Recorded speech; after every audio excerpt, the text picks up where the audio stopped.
Fala galera, tudo de boas com vocês aí? Pessoal, a gente vai conversar hoje sobre uma faceta pouco conhecida da teórica Judith Butler.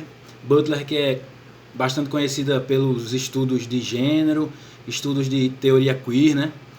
E é também um referencial teórico da pesquisa que eu faço. Queria aproveitar aí, hoje eu fiz a primeira apresentação mais formal do meu projeto de mestrado, que eu faço no programa de pós-graduação em Direitos Humanos.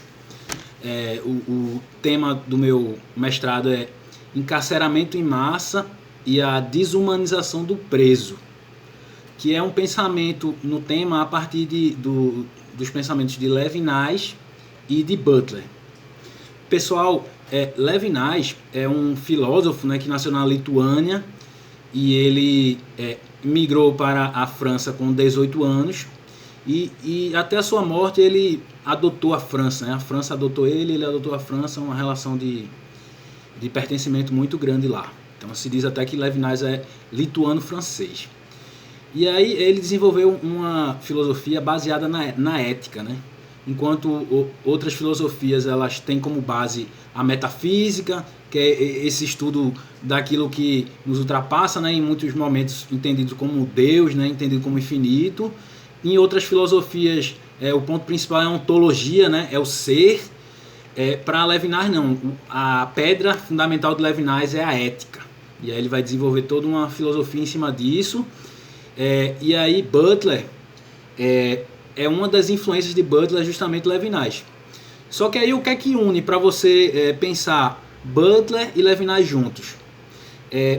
Bom, além do fato óbvio de que Butler cita Levinas nos seus trabalhos, né, é uma fonte de referência direta dela, a gente sabe que Levinas ele era judeu, e não só era judeu, como ele utilizava os escritos sagrados do judaísmo, tanto no âmbito do estudo da teologia, quanto no âmbito da filosofia. Claro que ele sabia dividir muito bem essas áreas, e na filosofia ele usava os escritos sagrados como uma ilustração do seu pensamento, e fazia isso de uma forma muito brilhante.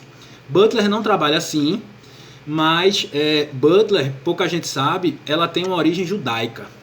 A família materna de Butler foi vítima do Holocausto, né? Ela perdeu os familiares do lado materno dela para a tragédia nazista, e ela foi criada no seio de uma família judaica, e todo o estudo dela primário, né, e fundamental foi na tradição do judaísmo, e isso tem um impacto muito grande nos escritos de Butler, tanto na forma como ela pensa, como nos teóricos que ela cita. Então ela vai citar muito Hannah Arendt, ela vai citar muito o próprio Levinas, vai citar muito o Walter Benjamin, né?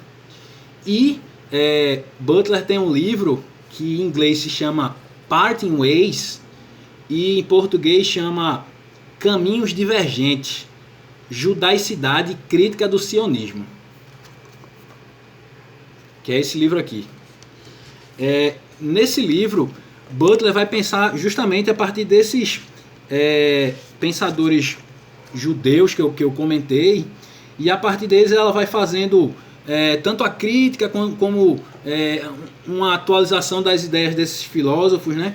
E ela pensa sobre o sionismo. Não sei se vocês sabem o que é sionismo, se vocês já ouviram essa palavra. Antigamente era um debate mais forte, né? E hoje em dia se fala muito pouco disso. O sionismo, pessoal, é esse movimento dos judeus de querer voltar para as terras de Jerusalém, né? Todo aquele entorno ali que hoje em dia é Israel. E aí o sionismo é essa movimentação do pós-guerra do grupo de judeus de querer ocupar aquele espaço ali. Então, hoje em dia, existe críticas muito severas à forma como Israel conduz o seu Estado, né, lá naquele local. Inclusive, algumas pessoas colocam a forma como Israel trata os povos palestinos. Os palestinos, eles já se encontravam lá quando Israel, após a tragédia da Segunda Guerra, vai ocupar aquele espaço com capital internacional, né, apoio dos Estados Unidos, que tinha muitos interesses, ainda tem interesses petrolíferos lá. Então, os Estados Unidos, principalmente, ele vai financiar a guerra com os palestinos e com os árabes ali para poder ter um enclave que é Israel, né? E, nesse sentido, Israel é praticamente um estado religioso, a gente pode dizer assim, né? A gente fala muito quando a gente fala em estado religioso, a gente lembra dos árabes e alguns estados que realmente têm uma religião muito forte dos povos árabes, mas o estado de Israel, a presença religiosa é muito grande, é muito intensa por dentro do estado, né? Existem partidos religiosos ortodoxos de direita, religiosos ortodoxos de esquerda. Existem também partidos que não são religiosos, só que a parte religiosa e cada vez mais de extrema direita está no comando do país. Bom, então Butler nesse livro ela vai dizer que nem todo judeu ele é sionista, ou seja, nem todo judeu ele acredita que necessariamente os povos descendentes de Israel precisam ocupar aquele espaço, principalmente com a violência em cima dos árabes. Nem todos os judeus são sionistas e principalmente, nem todos os sionistas religiosos são sionistas políticos também. Então, ou seja, tem gente que acredita que não necessariamente os judeus precisam ocupar aquele espaço de uma forma principalmente violenta, e também tem gente que acha que é interessante que os judeus estejam lá, mas não necessariamente de uma forma política, ou seja, que não precisa ter um comando de um Estado na forma de um Estado-nação, como é Israel hoje em dia. Poderia, por exemplo, ser uma democracia lá, né? Só que o Estado de Israel, ele controla com mãos de ferro aquela região. Inclusive, Angela Davis, por exemplo, fala que o Estado de Israel é um dos poucos estados onde o colonialismo ele se dá de uma forma direta ainda hoje em dia, né? Enquanto outros lugares, as grandes potências como os Estados Unidos atuaria através do imperialismo, que é como se fosse um poder indireto. Lá em Israel, o poder sobre os povos oprimidos, o povo oprimido da Palestina, se dá como um colonialismo quase direto. Vocês sabem que os palestinos são como se fossem quase subcidadãos, a gente pode colocar assim, né? Porque eles são colocados para os bairros periféricos, eles são afastados, suas terras são cada vez mais ocupadas e eles não têm, a potência material que o Estado de Israel tem.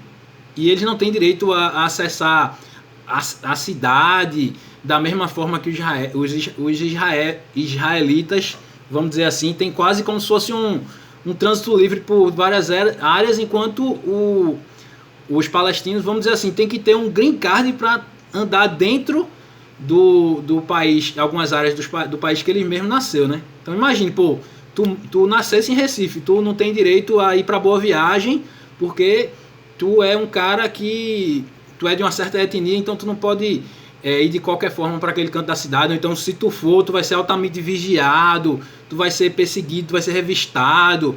Eles sentem uma humilhação muito grande, o povo palestino, e por isso que existe toda essa luta pela criação de um Estado palestino lá, né? Então teria uma autoridade palestina forte, uma democracia palestina e uma democracia israelense. O problema é que quando a violência começa, né, a violência não para. Então vai ter pessoas do lado de Israel que vão radicalizar, querer destruir os árabes, pessoas árabes vão radicalizar, querer destruir Israel.